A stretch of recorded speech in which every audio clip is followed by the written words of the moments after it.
Welcome back to the 24th floor. And we got to do this right because Ruben is back. Yep, and when I am back, things must be done correctly. I step away for a week, and then Memphis basketball decides to go crazy. That's what I was going to say. Perfect time to bring you back because there's a lot to get into it with the Memphis Tigers right now. Let's start here. Aaron Bradshaw, 7'1", hits the portal. What was your take on that? Not surprising at all.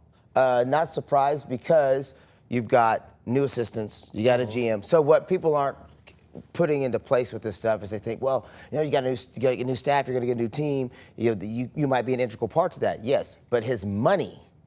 That's always been the thing you've talked about. His money is what the difference is going to be. Now they've brought in a GM who's going to analyze what each player is worth.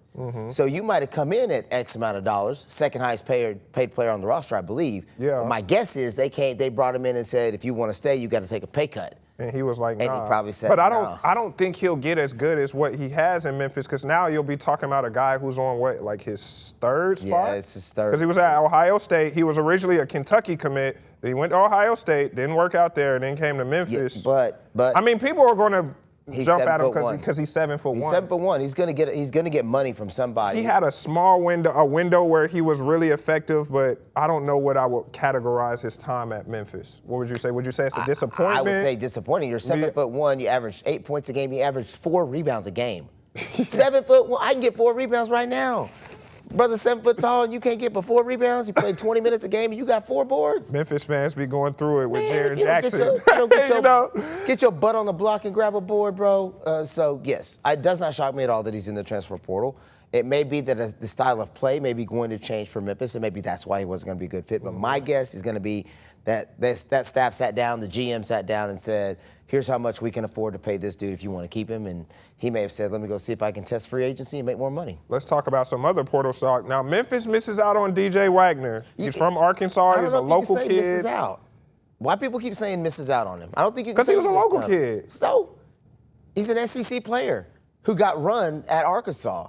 Yeah, but I mean, you would think because of what Penny is building with local guys that he could come join. Nah, that's emotion. And maybe he rocked with Penny and then the connections. That's why I like because they got Curtis from LSU. Yeah, but that's people put the emotion in it when you don't need to put the emotion in it, right? Like, so what his problem? If I'm DJ Wagner, what I'm thinking is, where can I go to A, make as much money as possible, and B, be in a place where I can, shine. And specifically shine potentially on a national stage. You don't think he would be able to shine here? On a national stage. It was the second part of that, where I can play somewhere where my games are going to be televised consistently.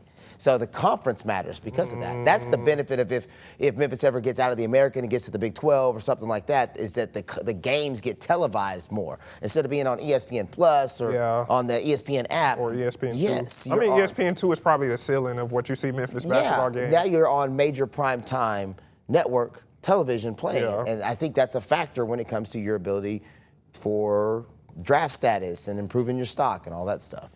So, I mean, we talked about DJ Wagner, but you also missed out on PJ Haggerty. I know that was a guy who a lot of Memphis fans wanted to come back. I wasn't one of those people. But there was also Rowan Brombaugh, who I talked about last week with Terry. That was a guy from Tulane who always Did he already pick a place? He's going to SMU, I believe. Yeah. Same type of concept. So what's your reaction to how this has played out, like losing out on guys?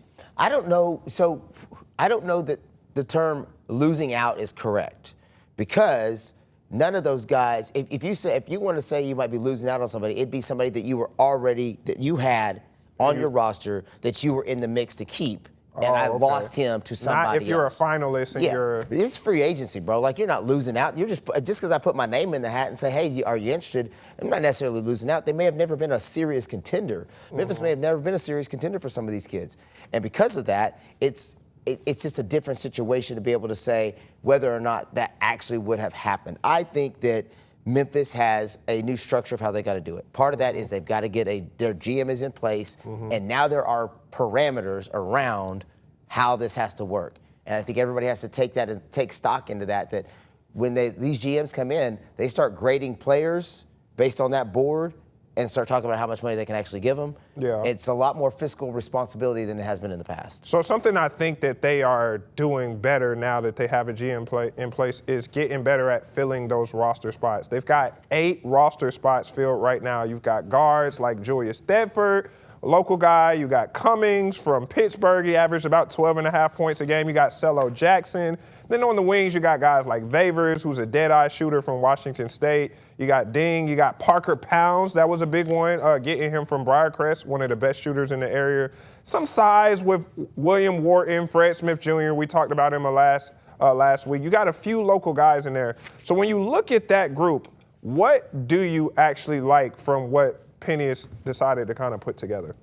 I love the fact that he got Fred Smith Jr. Yeah. I wonder what your take was on that. I think that's huge. And getting Parker Pounds to come with him. Pounds to come with him. I think getting a marquee kid like Fred Smith Jr. sets the tone for what Penny is trying to build. I think people can look at that and say, okay, this kid could have gone any number of places, and he chose to stay home and help build. And getting his best friend Cello Jackson with him. Yeah, so I won a state title. I love that for Memphis. I think it also helps with the fan base. Yeah. I think it helps because Memphis loves to support Memphis. You got 4 local guys you can build around. I think Penny is actually ahead of what's about to start happening in the business anyway. Mm-hmm. Because there's going to get caps and people are going to fiscally, every college coach I talk to tells me this model is not sustainable.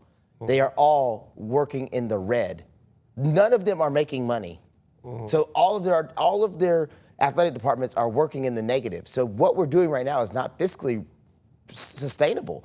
So there's going to eventually be markers and parameters and caps and all these things put in. So I think what Penny's doing is really smart. He's saying, let me get back to what basketball is. Let me go find these young guys who want to be here, who are passionate about this, and not just chasing a bag.